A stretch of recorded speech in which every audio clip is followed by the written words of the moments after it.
club is only going to get bigger and bigger as this year rolls on, particularly with Aldeguer making more appearances in Moto2. So here we go then for the grid. Everybody leaving the grid and we're almost ready for racing. Aldeguer on pole from Lopez and Tulovic had a good ride going as well.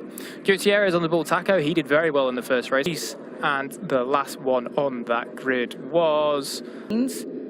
I'm not sure. Let's see. I think it is. Is it Dimas Pratama? Possibly. We can see Peter Biersakurski on the other of the SAG bikes on the outside. And meanwhile, the lights are on and they're out. We're underway for one final time here in Barcelona. And Aldeguer this time around gets a perfect start. The launch down to turn one. Tulovic and Alonso Lopez will once again look to get the better of him. But it looks as though the whole shot has gone the way of track in front of him. And that's why Lopez was in such a hurry to get himself in front of Tulovic. He needs to try and make a move on Aldeguer as it's all controlled it with the rear brake and he was flying away. So Firmin Aldeguer, that is absolutely terrible clutching. I'm not too sure what was going on, but there was also a mechanic working on something down on the right hand side of the bike at the front. So maybe, I don't know, maybe a front brake problem. As possible, otherwise he'll be checking out. Here's what's happened with Dimas Pratama. They're frantically working on that bike. There was something with the clutch there on the left hand side, was it? Don't know what's gone on there. Yeah, well, he was pulling the... Lopez needs to get to work as Dimas does actually get to work now. Out onto the tarmac he goes, so hopefully all is well with that Calyx of his. There goes Pratama, as you say. The key at the top end. So you have to ride them in an entirely different way. So to be fair, even though Alonso Lopez is being overshadowed somewhat by his younger teammate. Been up from the Moto3s that he's used to from yesteryear. So, you know, you never know. It could be that Alonso Lopez through the likes of turn 10 in the final corner. Definitely, but Tulovic, I do feel, will be sat on that bike a little bit annoyed. He's obviously seen the two Boscosieros scamper up the road ahead of him, and he's 3.9 seconds behind. Between himself and his teammate. This is going to be a crucial period for Lopez here. Meanwhile, in this fight for third place, still Tulovic leading the way. Norrodin... Bit deep into... Oh, Biersakurski's crashed out. That's a shame for him. He finished 5th in the first race and was kind of back on form.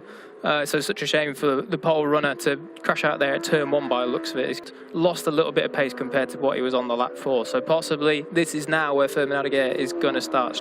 Lopez now, and obviously in the first race he was ahead of Lopez for much of the race. So whether it's the track conditions, possibly getting a little bit greasy as it's been baked all afternoon now, or whether it's just he's made a... Given the chance for Tulovic to escape and start to cement that podium finish, back-to-back podiums for him here. Again to 5th now. Yes, there he is. So that's why it's swapping and changing, because they're side by side, Cardelus and Norrodin. And I think the fact that they've been battling as hard as they have done is what I think it went to plan for him at in the Moto E. He's currently 10th in the table there. He's picked up podiums before. He's been on the front row before starting here. I'm sure he'll be happy with that one. After, well, you know, I don't think Brilliant Star was second on the grid in Jerez, but so far a best of 7th with 8th here last weekend. But it is so tight in Moto E. Of course, those guys, as we said earlier, backing at racing. One pretty much a marathon sprint and the other, well, just a sprint. So, yeah, incredible the versatility that Tulovic... As we return to Assen.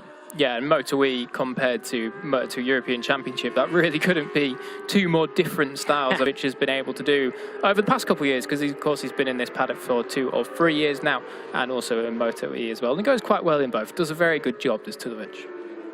Here's the fight for 4th, then Cardelus at the moment. Nice indeed. Does look nice.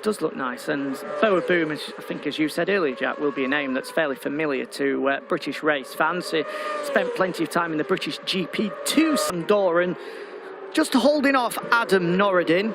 Hand off the handlebar for a moment there, just readjusting. Was it a tear off, was it? It may well have been the front brake lever position. They have the little adjuster on the left handlebar, so it may well just have been that. Wanting the riding style, the electric knees dancing about on the downshifts. I think Leon Haslam is the one that's really famous for that. Flaps the knees all over the place when he's... In closing, again, Cardelus takes his hand, or his left hand that is, off the handlebar. He looks as close as he has done. Norrodin looks up the inside, but again, no way for him.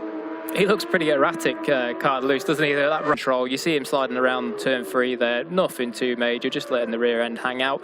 Norrodin still trying to bite his way through on Cardelus, but Cardlu still. Barcelona. It is 5-star Fermin Aldeguer. 5 out of in doubt. Second place goes the way of teammates Alonso Lopez. Points adrift, a race win heading to Portimao. And he's back-to-back podiums for the German. Who's going to win the battle for fourth? It's Norrodin. Norrodin gets his nose in front on the final lap. Oh. Cardalus will be so disappointed. He loses out by a 10 for Norrodin. Gets that fierce fight for fourth. Of the year for the German. A nice confidence boost heading to Assen in 2 weeks' time for round 3 of the Moto E World Cup.